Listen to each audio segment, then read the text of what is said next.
Good evening all guys. आज हम आपके सामने बहुत ही इंटरेस्टिंग वीडियो लेके पेश हुए हैं। आशा करते हैं कि आपको हमारी वीडियो पसंद आएगी और पसंद आने पर लाइक से सब्सक्राइब करें। तो परसों हमने कैश बुक का अध्ययन किया था। आज हम profit loss accounts and balance sheet का अध्ययन करेंगे, तो ध्यानपूर्वक देखें। तो सबसे पहले हमारी 5 ट्रांजेक्शन थी। जैसे कि कैपिटल थी हमारे पास 2 लाख, परचेज थी अपने पास 50,000, सेल्स थी हमारे पास 80,000, रेंट था हमारे पास 5,000 और कमीशन था हमारे पास 2,000 रुपये। इनके आधार पर हमने कैश बुक तैयार की थी, जिसका कैश इन हैंड बैलेंस हमारे पास आया था 2,27,000। अब इसके आधार पर हम प्रॉफिट लॉस अकाउंट तैयार करेंगे, प्रॉफिट्स एंड लॉस अकाउंट्स। तो प्रॉफिट एंड लॉस अकाउंट्स को अमल करते हैं। सबसे पहले हम यहाँ लिख सकते हैं पर्टिकुलर्स, अमाउंट्स, पर्टिकुलर्स और अमाउंट्स। तो आप ये ध्यान दीजिए कि हमने पहली एंट्री की थी cash account debit to capital. तो हमने कैपिटल को लेके चले थे, तो हम कैपिटल, तो हमारे पास कैपिटल हमारी क्या है। अब आप सबसे पहले ध्यान देंगे कि हम कैपिटल किस तरह क्या करते हैं। हम प्रॉफिट लॉस अकाउंट बनाने के लिए क्या चीज़ें लेते हैं, क्योंकि कैपिटल हमारी बैलेंस शीट में आती है।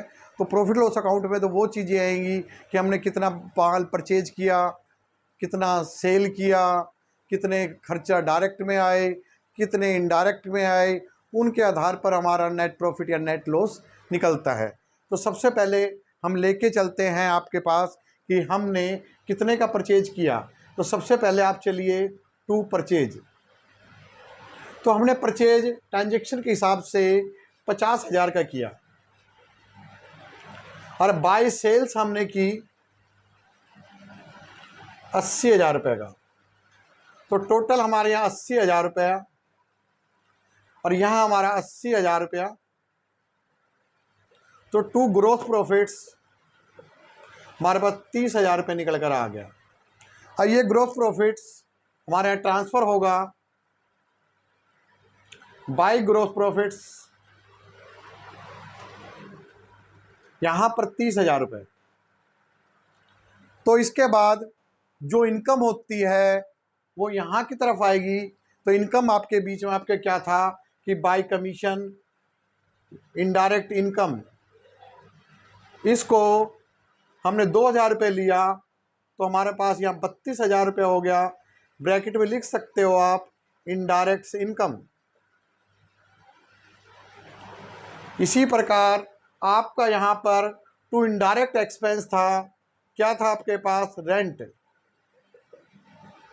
तो रेंट आपके पास कितना था, 5,000 रुपये। तो यहाँ आपका 32,000 रुपये। तो आपके पास टू नेट प्रॉफिट निकल के आ गया 27,000 रुपया।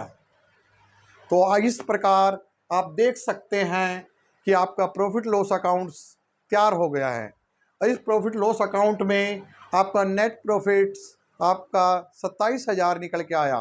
तो पहले हमने कैश बुक का अध्ययन किया, अब हमारा ये नेट प्रॉफिट्स, जिसे प्रॉफिट लॉस अकाउंट लाभ हानि खाता कहते हैं, वो आपके बीच में निकल के आया।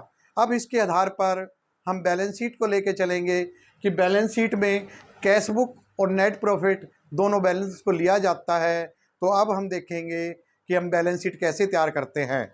तो हम बैलेंस शीट को तैयार करने के लिए हम इसको पहले क्लीन करेंगे, उसके पश्चात इसी पर हम आपको एक बैलेंस शीट बना के दिखाएंगे कि बैलेंस शीट कैसे तैयार होती है। तो अब बैलेंस शीट के लिए आप देखिए, बैलेंस शीट हम बनाएंगे यहाँ पर।